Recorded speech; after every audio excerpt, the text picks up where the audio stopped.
Hey folks, it's Rob. Welcome back to Fallout 4. This is a little special. I'm in Piper's house in Diamond City. Mostly because I wanted to use the terminal here. Why? Because we're going to look at the games of Fallout 4. The Pip-Boy games you can find in the game. And I've gotten all the Pip-Boy games right here that are currently available up through the Automatron DLC, which includes a new game called Automatron. We did look at that in my little series on the Automatron DLC, but you know what, we're going to cover all of these games. So, Atomic Command is the first game that you probably came across, and that was in the first vault that you come climbing out of, Vault 111. Let's go and grab that one. Now, I have gone and ditched a lot of my miscellaneous inventory into this dresser and into this ammo box for the purposes of making room, but unfortunately some things are quest items and cannot be gotten rid of even though I'm actually done with them. So I got all this junk in here. Bear with me if it ever takes me a while to go and find appropriate holotapes. So let's go and take Atomic Command out.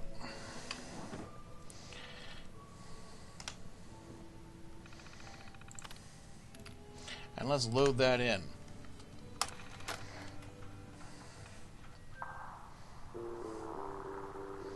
So, Atomic Command is basically the old classic arcade game Missile Command. And you essentially are firing missiles to defend against missiles, as you can see. Crap, a Merv. Alright, I'm about to get hit.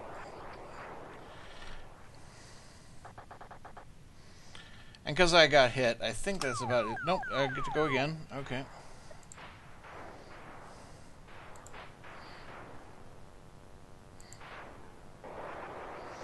No, not Mount Rushmore. No, Vegas.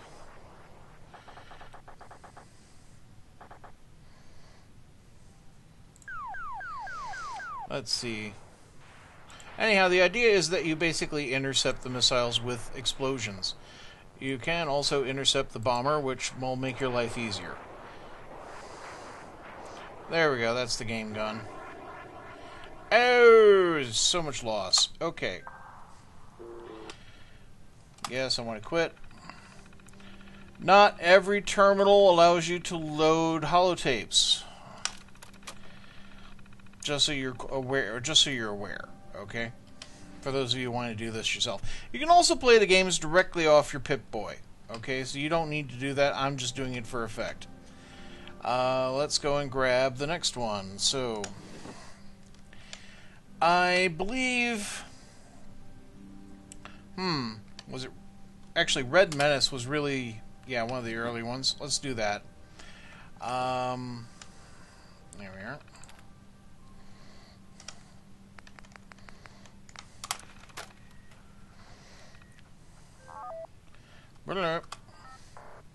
So as you can see, Red Menace is basically Donkey Kong. How high can you get? Well, let's go.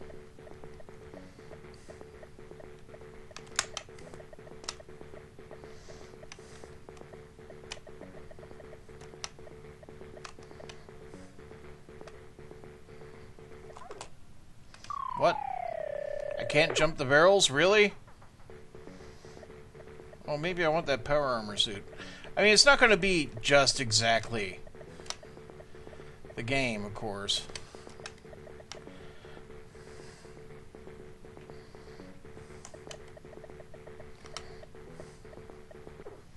Oh, he got me on the head with a nuke. Oh, one more life left in classical game terms. Yep.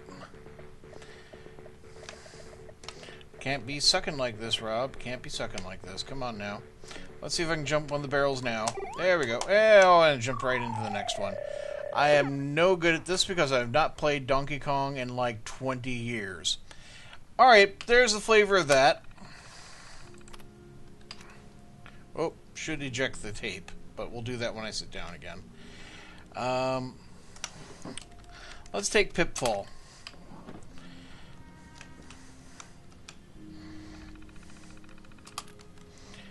Alright. Load in Pitfall.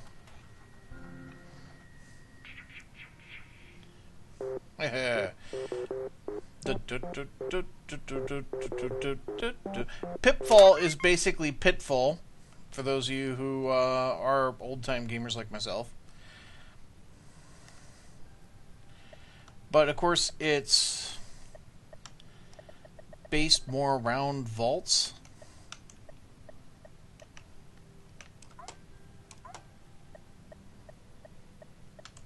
So as you can see, we have this like underground layer here, right? And we're now in this other area to the left.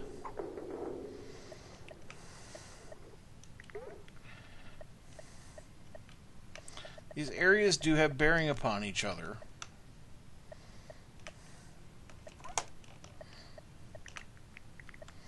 Right, so the main thing in Pitfall was basically swinging over things. Now this used to be crocodiles in Pitfall. I forget how I'm supposed to grab onto this in this version of the game, though. There's not like a second trigger button. Up, and then the barrel's going to get me. Right. Fairly complicated game, but that's why Pitfall was so popular. I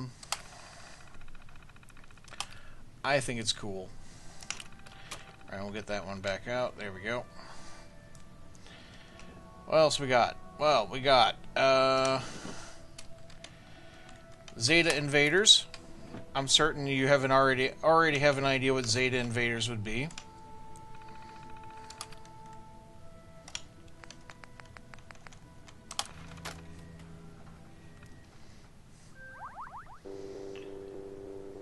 Now, Zeta Invaders, yes, is Space Invaders. I died immediately. Oh my god. Okay. Yeah, get under cover, Rob.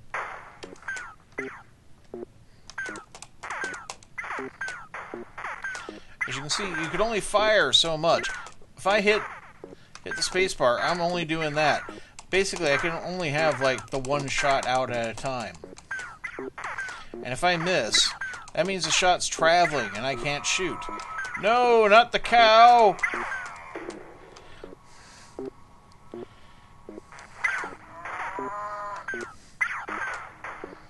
Poor Bessie! So some people used to like to do this. Shoot up through their own defenses.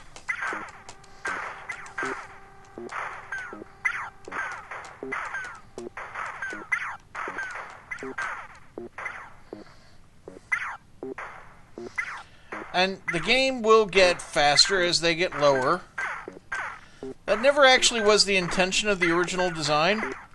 It was just that the game ran faster as there was less things. Anyhow, I think you're aware of Space Invaders by this point.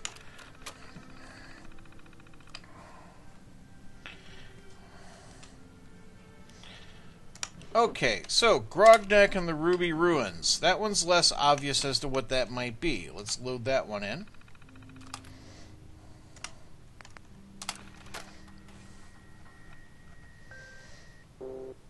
(2063) Hubris Comics Game Studio. So this game is actually quite old in the sense of the Fallout universe.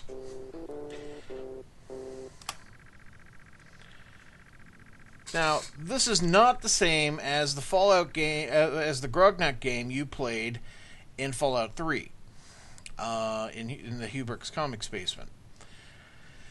This is effectively very much like old-style RPGs, like Pools of Radiance, which is one of my old favorites on the Commodore 64. But it was also on PC, and a variety of other platforms. And it was one of the original SSI Dungeons & Dragons games. So, you find yourself in a worn but well-kept tavern filled with all manner of folk. It's time to recruit some help for your quest to stop Greylock, With whom will you speak? I'll speak with Bloppo, because, hey, he's got a fine name. Bloppo? Sure. A quest, you say? With treasure, I'm your man, as long as gold keeps flowing. In return, I'll make sure enemies are wide open to attacks. Invite Bloppo to your party? Why, sure, I invite Bloppo to my party. Good. Now about my share. In case of death, send it to the Lockwall Orphanage. Yes, really, those little tykes depend on their Uncle Papo. Okay. Let's get someone else in the party. Now, this is not what you would do in Fallout, in Pools of Radiance. You basically made a party. And then you set out. But, looks like we're recruiting one. Zackstar. Sounds cool. He looks cool. Sure, why wouldn't you want to sleep at night with this guy in your campsite? The powers of the cosmos are at my command. This Greylock? Complete fraud. Parlor tricks and mirrors. So to keep things challenging, I'll limit myself to putting enemies to sleep. Invite Zackstar to join your party? Sure, why not? I have one rule, though. Don't ever interrupt me while I'm clearly manipulating the fabric of reality and not just mumbling to myself. Right, party's complete. Let's venture forth and stop Greylock. Okay, so now you're on an overworld kind of map. And here we clearly have something. The Chapel of Resurrection. Bathed in its shadows, the chapel is humble and nondescript, except for faintly glowing runes on the walls. As you walk in, a giant bear of a man silently comes up behind you. Welcome. You are in a house of Taindich. If you ever require his healing, please return here. In the meantime, feel free to exalt him. Yeah, okay. We're leaving. Hey, that looks like a Castle Grayskull right there. Let's go check that out. There we go. Garrison of Savages. You face 2 goblins, 1 orc, and a goblin shaman. A screeching goblin rushes at you with a blood-stained club. Round 1. Why attack? Oh, we're using Bloppo? Yeah, attack, Bloppo. Bloppo hits a goblin for 9 damage. Grognak clearly should be attacking. For 13 damage, the goblin is dead. Yay. Screeching goblin rushes at you with a bloodstained club. This is not the combat that you would get in Pulse of Radiance. This is actually more primitive than that. So, what would this be more like? The first animated Zork adventures, maybe? Yeah, Bloppo attack. Oh, Grognak's been hit for 12 damage. We'll hit him back.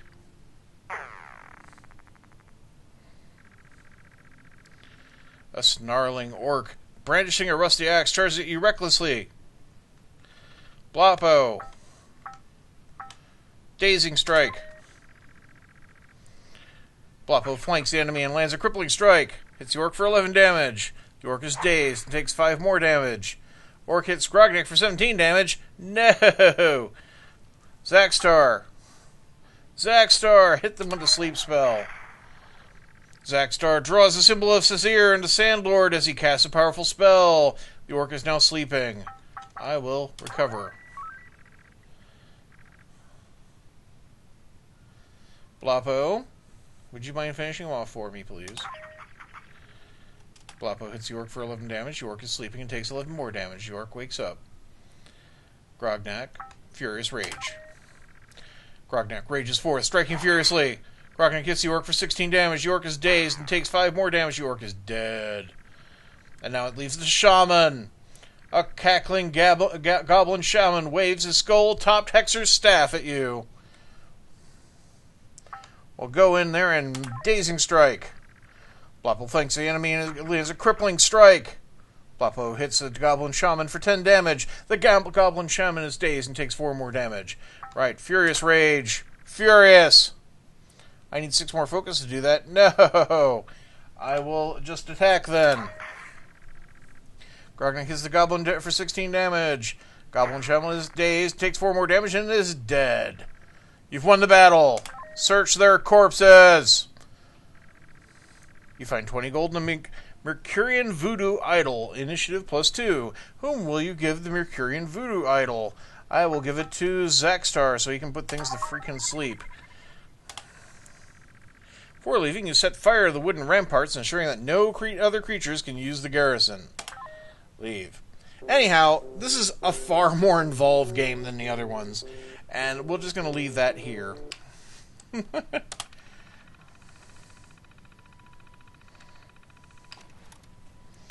This leaves one last game in our collection.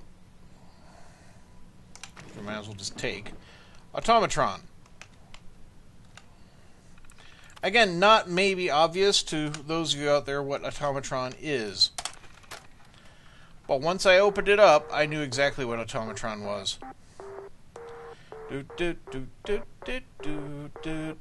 Automatron 2072. Okay, so Automatron is basically Robotron. Another one of those arcade games, right? You have to save human beings from all these, like, crazy robots that have gone crazy.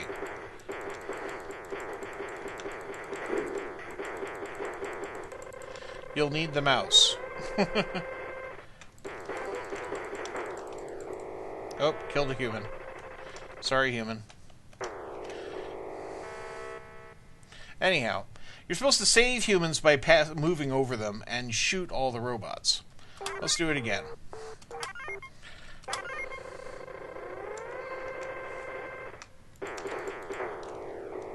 See, I shot the human. That ended the round. My life is worthless without my human.